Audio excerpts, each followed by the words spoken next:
As a neuroscientist, this is something I've noticed that a lot of high achievers get wrong about gratitude. They confuse the difference between feeling grateful and being grateful. You might not feel grateful all the time, but you are, in fact, grateful. Like if I asked you about the electricity in your house or the running water, are you grateful for those things? Well, yeah, I mean, this is great. I'm glad I have them, but they don't spark joy. You're not like overwhelmed with this feeling of gratitude for having them.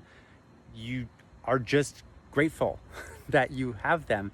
It just doesn't feel like anything because you're taking them for granted. And probably the only time you think about them is when the power goes out or the water stops working. And so the only time you consciously think about them is when they stop working. And so you don't feel grateful at all, and you only have frustration around that.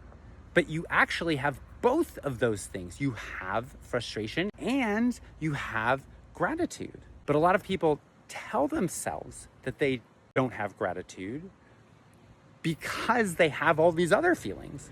It's like, no, you have that negative gratitude right there. It's just buried under a pile of laundry of negative emotions. Your brain can feel many things at the same time. So people beat themselves over the head and criticize themselves for not feeling more grateful. But you don't have direct control over how you feel.